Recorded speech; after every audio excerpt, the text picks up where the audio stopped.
नहमदुहु व नुसल्ली अला रसूलिहिल करीम अम्मा बाद फ़अऊज़ु बिल्लाहि मिनश शैतानिर रजीम बिस्मिल्लाहिर रहमानिर रहीम। हज़रत इमाम अबू ईसा मोहम्मद बिन ईसा रहमतुल्लाहि ताला अलैह आपने अपनी किताब तिरमिज़ी शरीफ के अंदर हज़रत इमाम निसाई रहमतुल्लाहि ताला अलैह ने निसाई शरीफ में, इमाम तिबरानी रहमतुल्लाहि ताला अलैह ने तिबरानी शरीफ के अंदर एक हदीस पाक की रवायत नकल फरमाई है कि हजूर नबी करीम रऊफ़ुर रहीम हज़रत मोहम्मद मुस्तफ़ा सल्लल्लाहु अलैहि वसल्लम ने इरशाद फरमाया कि हज और उम्रा यके बाद दीगरे करते रहा करो।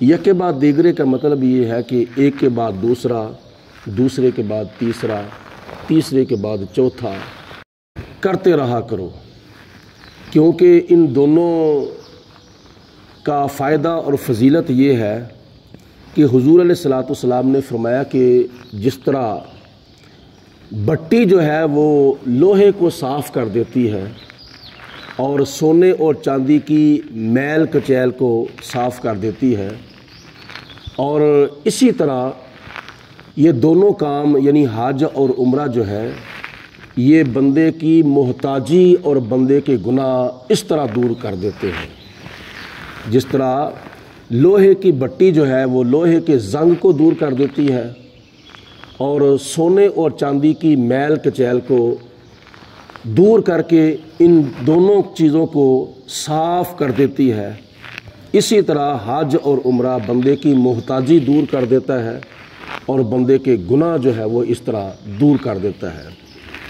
यानी बैतुल्लाह शरीफ का हज करने वाला, बैतुल्लाह शरीफ का उम्रा करने वाला गुनाहों से ऐसे पाक हो जाता है और मोहताजी से ऐसे पाक हो जाता है। और यही हमारा तुम्हारा सब का मकसद है कि अल्लाह पाक हमारे गुनाह भी माफ़ करे और हमारी मोहताजियाँ भी दूर करे। इस वक्त कौन सा ऐसा बंदा है कि जो दुनिया के अंदर खुशहाल नहीं रहना चाहता? हर बंदा चाहता है कि मेरी तंगदस्ती दूर हो, मेरी मोहताजी दूर हो, मेरी गुर्बत दूर हो और मुझे आसानियाँ ही आसानियाँ मिले, मुझे खुशहालियाँ ही खुशहालियाँ मिलें। कोई बंदा गुर्बत को पसंद नहीं करता, कोई बंदा तंगदस्ती को और मोहताजी को पसंद नहीं करेगा।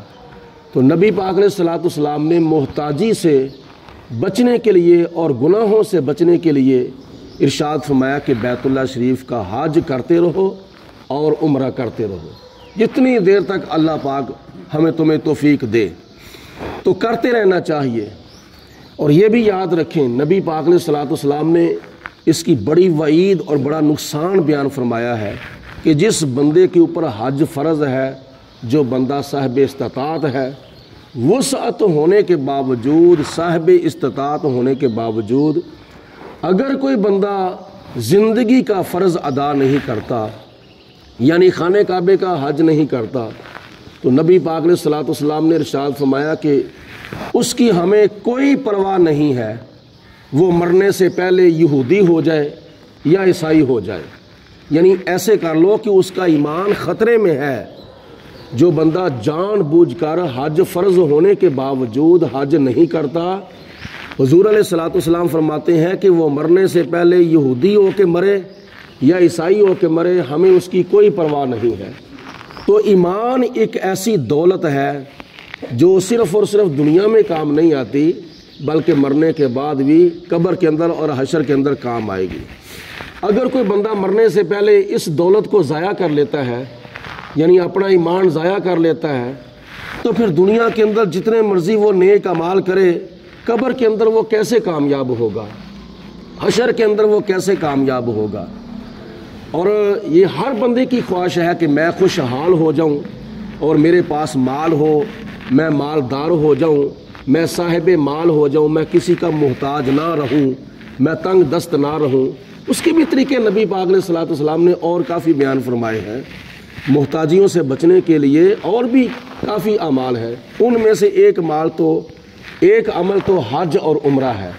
اور اس کے علاوہ حضور علیہ الصلوۃ والسلام نے فرمایا روزانہ مغرب کی نماز کے بعد جس گھر کے اندر سورۃ واقعہ تلاوت کی جاتی ہے، چاہے تو سارے گھر کے افراد سورۃ واقعہ تلاوت کریں، چاہے کوئی ایک فرد جس گھر کے اندر روزانہ مغرب کی نماز کے بعد عشاء کی نماز سے پہلے سورۃ واقعہ تلاوت کرتا ہے، تو نبی پاک علیہ الصلوۃ والسلام فرماتے ہیں کہ اس گھر کے اندر محتاجی اور اس گھر کے اندر تنگ دستی نہیں آ سکتی، اس گھر کے اندر خوشحالی رہے گی۔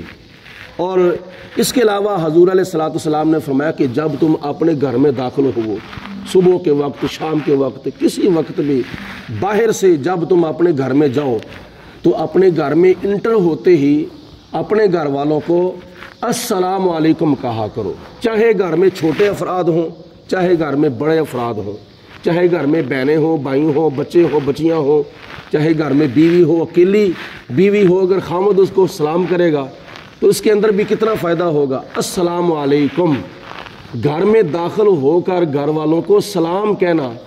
اور دوسرے نمبر پر 3 مرتبہ سورۃ اخلاص تلاوت کر لی جائے تو حضور علیہ الصلوۃ والسلام فرماتے ہیں کہ اس گھر کے اندر بھی محتاجی نہیں رہتی، اس گھر کے اندر خوشحالی آ جاتی ہے۔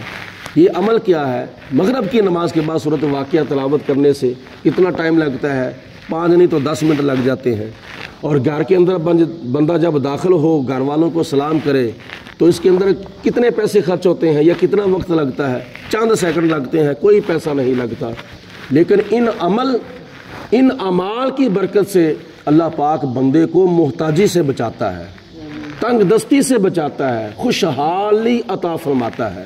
اللہ پاک ہم سب کو عمل کرنے کی توفیق عطا فرمائے۔ وآخر الدعوانا ان الحمد للہ رب العالمین۔ الصلاۃ والسلام علیک یا سیدی یا رسول اللہ الصلاۃ والسلام علیک یا رحمۃ للعالمین وعلی آلک وصحبک یا خاتم النبیین۔ اللہم صلی علی سیدنا و مولانا محمد معدن الجود والکرم وآلہ وصحابہ وبارک وسلم۔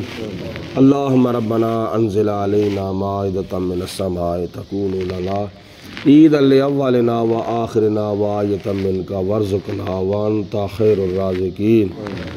ربنا اغفر لنا ولاخواننا الذین سبقونا بالایمان ولا تجعل فی قلوبنا غلا للذین آمنوا ربنا انک رؤوف رحیم۔ ربنا اغفر لنا ولاخواننا الذین سبقونا بالایمان ولا تجعل فی قلوبنا غلا للذین آمنوا ربنا انک رؤوف رحیم۔